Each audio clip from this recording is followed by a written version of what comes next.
India TV YouTube channel को subscribe करें और बेल आइकन दबाएं। देश भर में आज से गणेशोत्सव की धूम मचने वाली है, लेकिन मुंबई पुलिस के एक आदेश ने भक्तों के उत्साह पर पानी जरूर फेर दिया है। साथ ही बीएमसी के निर्देशों ने विरोधियों को भी उद्धव सरकार के खिलाफ अब मौका दे दिया है। मुंबई पुलिस ने एक आदेश जारी करके कोरोना के हालात का हवाला देते हुए पूरे मुंबई में धारा 144 लागू कर दी है। इसका मतलब यह हुआ कि किसी भी जगह पर एक साथ 5 लोग इकट्ठा नहीं हो सकते हैं। आज से शुरू हो रहे गणेशोत्सव को देखते हुए पुलिस ने यह फैसला लिया है और पूरे इलाके में धारा 144 लागू कर दी गई है। इसके साथ ही बीएमसी ने भी ऐलान कर दिया है कि किसी भी शख्स को पंडाल जाकर दर्शन करने की इजाजत नहीं होगी। बीएमसी ने यह साफ कह दिया है कि जो भी शख्स या मंडल गणेश प्रतिमा की स्थापना करेगा, उसके दर्शन के लिए ऑनलाइन इंतजाम का भी बंदोबस्त करना पड़ेगा। भक्तों को पंडाल में जाकर दर्शन करने की इजाजत नहीं होगी। विपक्ष ने इसे राजनीतिक मुद्दा बनाते हुए उद्धव सरकार को कटघरे में खड़ा करना भी शुरू कर दिया है। विपक्ष का यह भी आरोप है कि उद्धव सरकार हिंदुओं की आस्था को कुचलने की कोशिश कर रही है। तो वहीं उद्धव सरकार का तर्क है कि कोरोना के हालातों को देखते हुए यह महत्वपूर्ण फैसला लिया गया है। अब आपको विस्तार से बताते हैं कि मुंबई में गणेशोत्सव मनाने के लिए क्या तौर तरीके तय किए गए हैं। दरअसल मुंबई में धारा 144 लागू कर दी गई है। धारा 144 मुंबई में 10 से 19 सितंबर तक लागू रहेगी। गणपति शोभा यात्रा की इजाजत भी नहीं दी गई है, तो किसी भी जगह पर 5 से ज्यादा लोग धारा 144 के तहत इकट्ठा नहीं हो सकते हैं। श्रद्धालु शहर के गणेश मंडपों में भी जा नहीं सकते हैं, भगवान के दर्शन नहीं कर सकते हैं। श्रद्धालु गणेश पंडाल के ऑनलाइन दर्शन जरूर कर सकते हैं। गणेशोत्सव के दौरान महाराष्ट्र सरकार के निर्देशों से विपक्ष आग बबूला हो चुका है। बीजेपी ने सरकार से सवाल पूछा है कि जब ताजिए निकालने की इजाजत दी जा सकती है तो गणेशोत्सव की इजाजत क्यों नहीं। बीएमसी मेयर ने जवाब में कहा कि ऑनलाइन दर्शन करें, वरना कोरोना के मामले बढ़ सकते हैं। ऑनलाइन हर एक मंदिर के एक खुद की वेबसाइट ये रहेगी, वो हर एक को देंगे, सोशल मीडिया में वो वायरल करेंगे। जिनको लगता है कि हम भगवान का दर्शन लेना चाहिए, वैसे भी हम जिस मंदिर में तो दूर से ही हम देखते, फिजिकली जाते हैं लेकिन दूर से देखते। अभी भी अपना जो भक्ति भाव है या अपनी संस्कृति है या अपना जो आध्यात्मिक गाभा है, वो ज़्यादा से ज़्यादा मन से होता है, जिसको मानस पूजा कहते हैं। उसके ऊपर तो बहुत लोग भरोसा भी रखते, तो हम ये साल के लिए मानस पूजा करेंगे।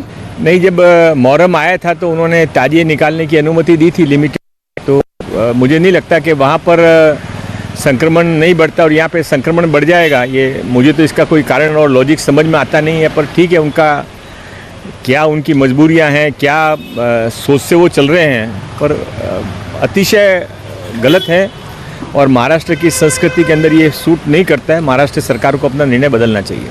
गणपति को हम क्या कहते हैं? गणेश भगवान को विघ्नहर्ता और सुख करता। विघ्न क्या है? कोरोना है। सुख किस में है? जीवित रहने में है। अगर जीवित रहोगे तो उसकी पूजा करोगे ना। तो सुखकर्ता की भूमिका सरकार ने ली है। सुख कर रखना है, सुखी रखना है, जनता को सुरक्षित रखना है। गणेशोत्सव पर सख्त कोरोना गाइडलाइंस का क्या असर पड़ा है? हमारी संवाददाता नम्रता दुबे ने लालबाग के राजा पंडाल जाकर देखा। लालबाग में मुंबई का सबसे बड़ा पंडाल सजता है, लेकिन कोरोना काल में यहां कैसी व्यवस्था है, आइए दिखाते हैं। गणेशोत्सव के पावन अवसर की शुरुआत हो गई है, लेकिन कोविड के चलते इसका असर जो है त्योहारों पर भी पड़ा है। इस वक्त मैं मौजूद हूँ गणेश गली के मंडल में और आप मेरे पीछे देख सकते हैं गणपति बाप्पा की वो मूर्ति है जिन्हें मुंबई का राजा कहा जाता है।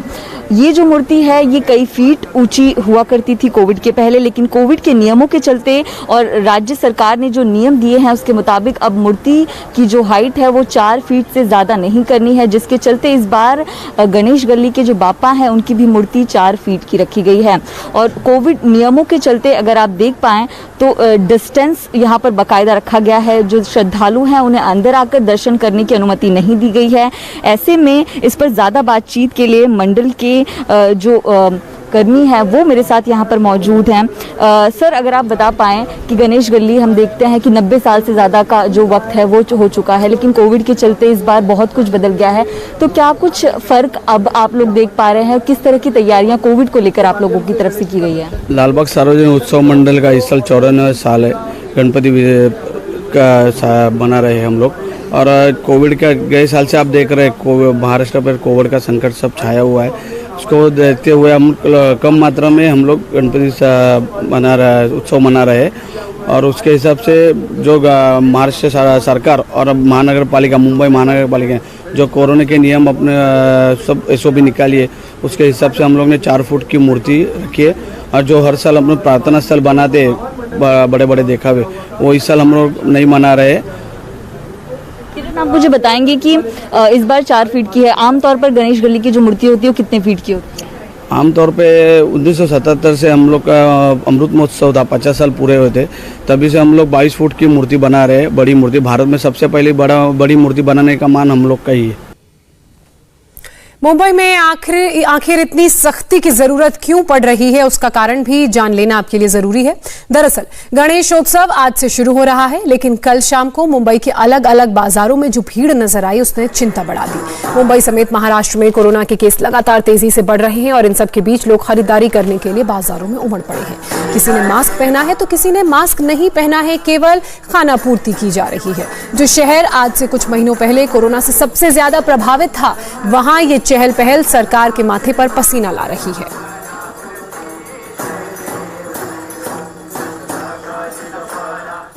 उत्तर प्रदेश में ओवैसी को भड़काऊ भाषण कैसे पड़ा महंगा, पूरी खबर डिटेल के साथ एक छोटे से ब्रेक के बाद। नमस्ते, मैं हूं मीनाक्षी जोशी। वीडियो और खबरों से अपडेट रहने के लिए India TV YouTube channel subscribe करें, बेल आइकन दबाना ना भूलें। जुड़े रहें इंडिया टीवी के साथ।